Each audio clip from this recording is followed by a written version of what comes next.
all the motions, all the applications, serve parties, and then come back Wednesday next week, the 17th, and have it adopted or argued.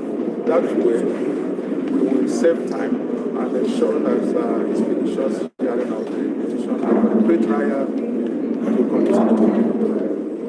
But there is one application. There is an application by yesterday. I believe it will be of immense interest to you, gentlemen of the press. We are asking that the Honorable Court should allow live streaming and broadcasting of the proceedings of the court from day to day, whenever the court is sitting. Because it was something introduced by the colonial masters, but they have moved on, and we are still in the ancient age. So we feel that we should depart from that and adopt modernity. Because some African countries are now live streaming their proceedings. I don't see why Nigeria should. So that's why we filed this application. Okay, live proceedings there straight from the Court of Appeal, where the tribunal is sitting on proceedings talking about the petition filed by Peter Obi and the Labour Party. Don't forget, today is 10th of May 2023, the day set aside for the adjourned pre-hearing of Peter Obi's petition. So that was one of the counsels to Peter Obi, talking about Dr. Ivy Uzouku. He was briefing newsmen there, telling them the outcome of the proceedings so far before the break. And he's hinging on the fact that they have filed a request to the tribunal, as well as the PDP's legal counsel too, also filed a request for live proceedings or live broadcast of the proceedings in court to ensure that Nigerians have first-hand information. So in the wake of this, did you know that the judiciary is fighting hard to dismiss the request filed by political parties to allow the live coverage of court proceedings by the tribunal? Do you know? Well, that is what we'll be talking about in the next few minutes. Now, the issue of allowing cameras in court, as filed by Atiku Abubakar, the presidential candidate of the PDP, has been eating up the whole time meant for the hearing or the pre-hearing of the petition, and that fact has become so too obvious that it can't be overemphasized. Now, the candidate of the PDP, Atiku, initially filed the same request yesterday, and today being the day 2 of the pre-hearing for Peter Obi and the Labour Party and their camp. Okay, the same issue or request has been made by the council headed by Dr. Ivy Uzouku and Dr.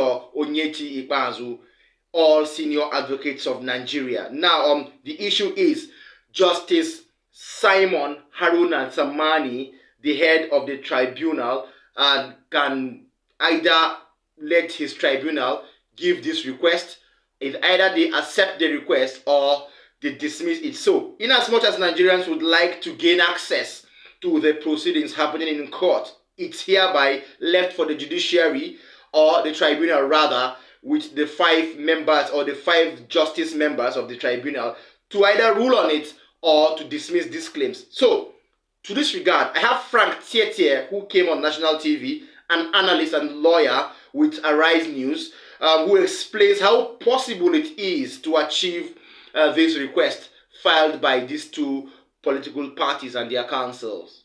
Conference stage, so matters at this time can be brought for which all the parties can agree to. They don't need to contend about certain pieces of evidence.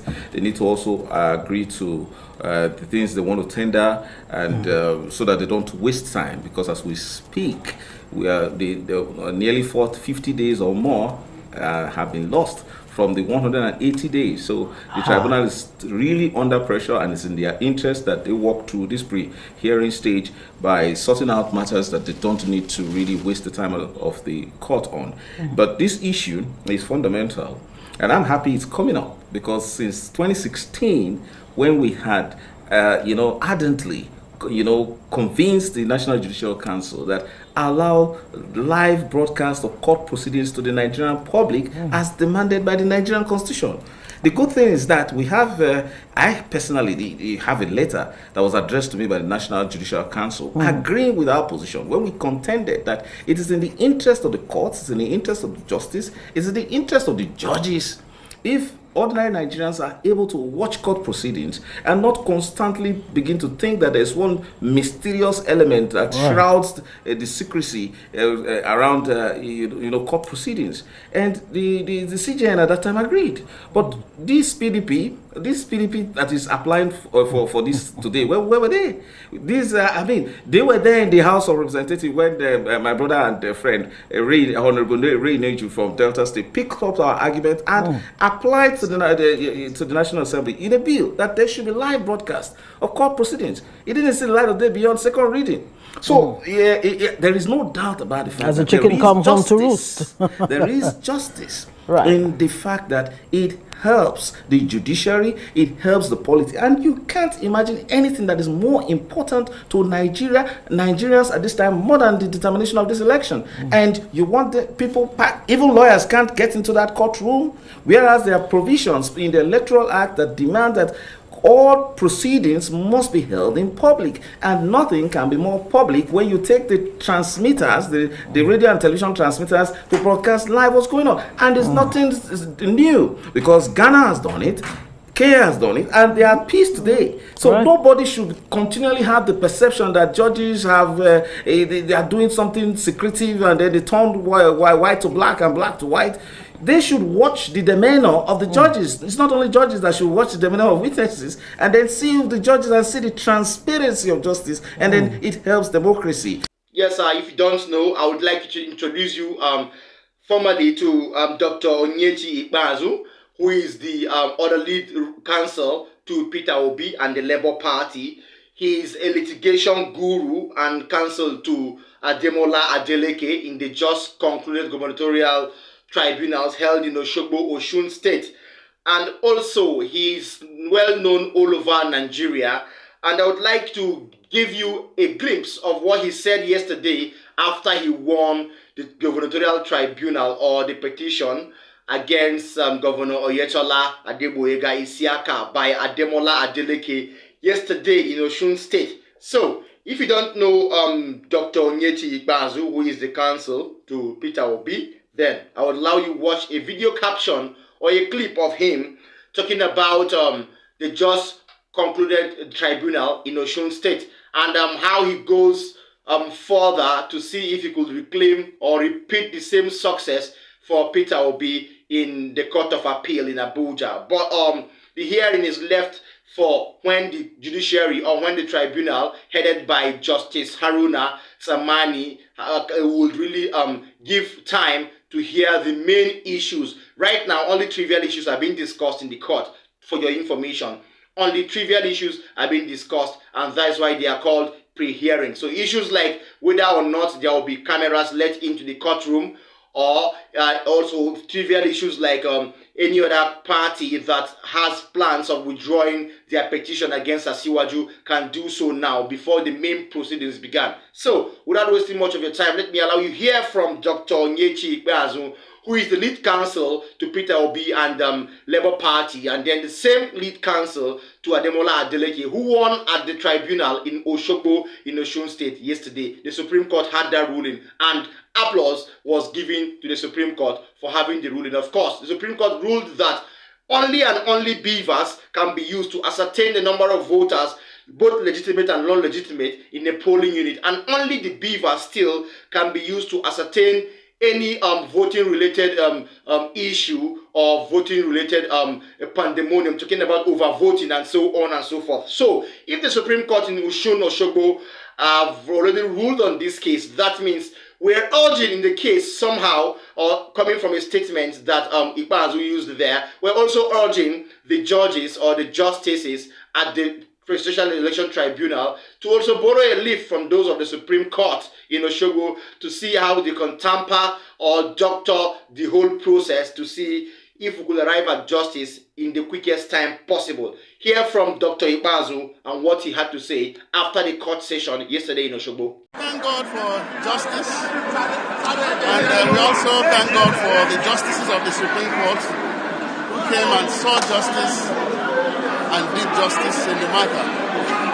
This is a long drawn-out case in which the respondent, my client, Governor Adeleke, went all out to ensure that he secured the victory once again after what happened 4 years ago. And then the people gave him the mandate to rule. And that is why it's commendable that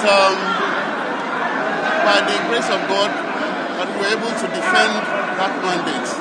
So we thank in a special way the Justice of the Supreme Court who actually saw where the justice of the case was and then ensured that justice was done in the matter.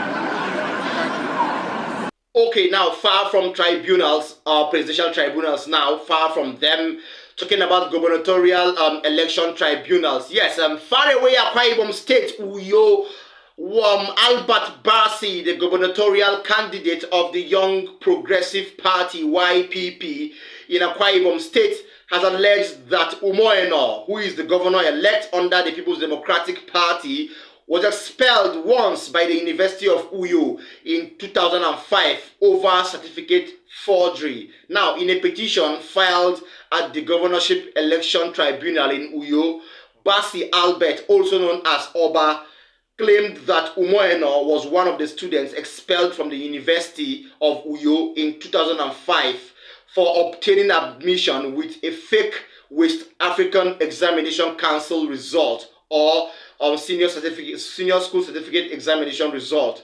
Now, in the petition marked AKW/GOV/01/2023, Basi Doe, through his lawyers, asked the tribunal to a kind of nullify the declaration and return of Umoeno as the winner of the governorship elections in the state.